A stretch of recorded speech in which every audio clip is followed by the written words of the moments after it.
Fala pessoal, tudo bem? Amanhã é dia 7 de setembro e nós vamos comemorar a nossa independência, né? A independência do Brasil declarada em 1822. No dia seguinte, dia 8 de setembro, a gente comemora o aniversário da cidade de Vitória. Então eu resolvi fazer dois vídeos, né? Já que são dois temas diferentes.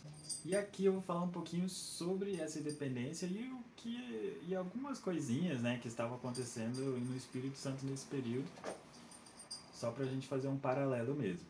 Então, não deixe de assistir também o segundo vídeo lançado hoje falando sobre a fundação das Vila de Vitória, tudo bem? Então vamos lá.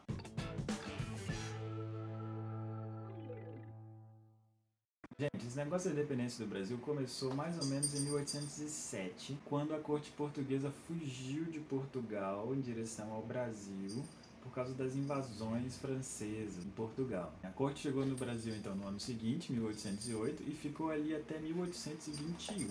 Só que Napoleão foi derrotado definitivamente em 1815. E daí em diante, Portugal teria ficado sob a administração inglesa, que respondia diretamente a Dom João VI no Brasil. Os portugueses obviamente não gostaram dessa ideia e fizeram diversas revoltas, né, e tentaram derrubar essa administração inglesa em Portugal. Só que eles foram duramente reprimidos, o que na verdade só causava mais revolta. E aí quando Lord Beresford, que era esse administrador inglês, vai para o Brasil para pedir mais ajuda a Dom João VI, quando ele volta para Portugal, ele já não consegue desembarcar em Lisboa. Isso acontece por causa da Revolução Liberal do Porto, que eclodiu em 1820, que era bastante inspirado na situação da Espanha, que naquele mesmo ano tinha reinstaurado ou restabelecido a Constituição de Cádiz, que era uma constituição bastante liberal, que gerava muitas mudanças aí em relação ao antigo regime. No Brasil, essa revolta já se faz sentir também nesses anos anteriores à independência. E há relatos, né, de 1820 já de revoltas relacionadas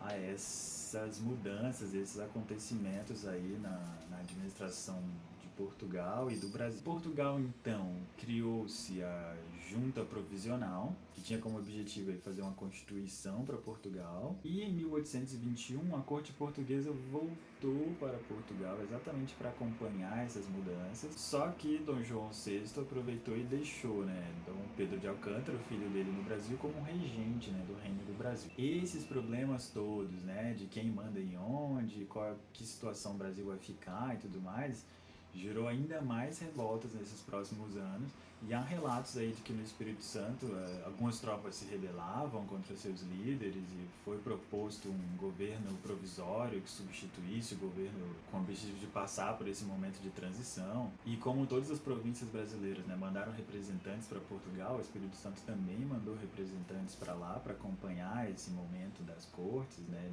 da nova Constituição. Nesse período, Portugal tinha o objetivo de fazer com que as províncias, né, do Brasil voltassem a responder diretamente a Portugal e não a um governo no Brasil. E isso fazia com que Dom Pedro perdesse a posição, né, de regente do Brasil que ele tinha inicialmente. E foi estabelecido um governo provisório, né, no Espírito Santo, por exemplo.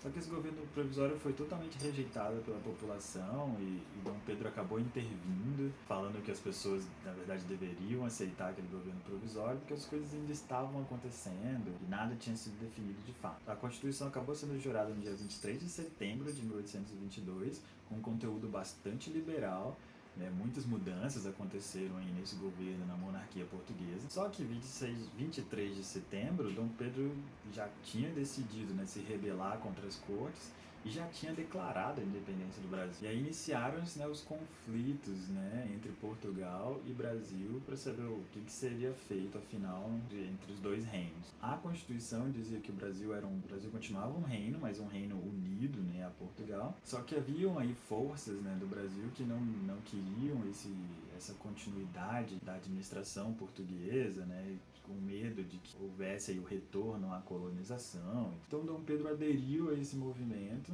e acabou declarando a independência do Brasil. Em Vitória chegou uma carta, então, ainda em setembro, contando sobre esses acontecimentos da independência e tudo mais. No mês seguinte foi um ouvidor, né, de Dom Pedro, que era do Espírito Santo. Ele saiu da corte no Rio de Janeiro, foi para o Espírito Santo para falar sobre a situação, explicar o que estava acontecendo. E Dom Pedro acabou sendo aclamado sem maiores problemas em Vitória. No mês seguinte, a situação foi se resolvendo também em outras partes aí do Espírito Santo, e Dom Pedro foi finalmente aclamado imperador do Brasil. A Guerra da Independência foi aí de 1822 até 1825, porque algumas províncias foram bastante mais problemáticas, né? Por exemplo, a Bahia e algumas outras regiões que se mantinham fiéis a Dom João VI ou à corte em Portugal. Foi assim que aconteceu, na verdade, né? Essa é a parte política aí da nossa independência. Parabéns.